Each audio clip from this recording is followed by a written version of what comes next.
but ultimately, it is the hip hinge action that brings us back in line. In the next clip, observe the head position.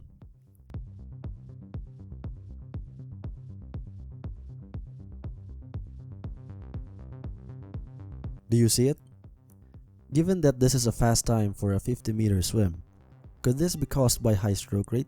Let's compare to Kyle's 200-meter pace. Watch the black cap. A hitch in the recovery is still a bit observable here. For comparison, this is a practice pace from former Olympian Kitajima. Now this is a more picked up pace from the same swimmer.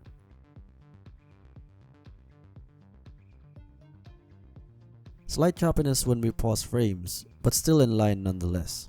The ideal body line lines up the head and torso with the recovered arms and legs. When the arms are leading the stroke, this deviation tends to happen. Watch PT's head in the blue cap. In one motion, the arms, head, and the legs fall in one line. Just like in our freestyle video, this is another case of counterbalancing. Let's apply some movement theory. This can be replicated like this. And this is similar to this, which is a variation of the classic plank, which in turn is similar to the top position of a push-up. Recall that with pushing movements, counterbalancing is done through core extension. So despite a great effort of pushing into the ground, a stable and lengthened position can be achieved when balanced out with core extension. Similarly, despite an effort to push into the ground, a straight line from the shoulders, head, torso, and hips can be achieved through counterbalancing. Let's get to cueing. Squeeze the waistband to prompt core extension. Now use the upper body to squeeze into the midline. The floor or the board is there to push against.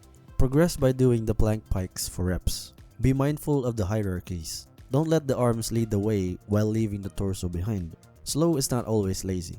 Give yourself a chance to be mindful of your cues. For example, be aware of your breath. Exhale to the peak.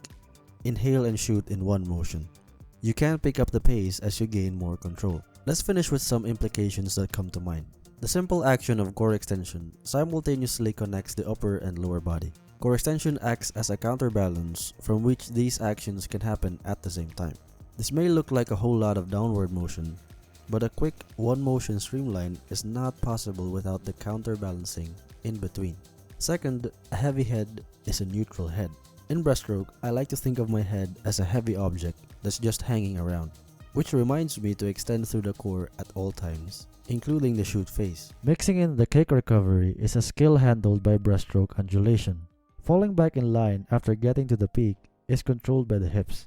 In this demonstration, the only reason that I can tip the chair forward is because I am continually hinging at the hips.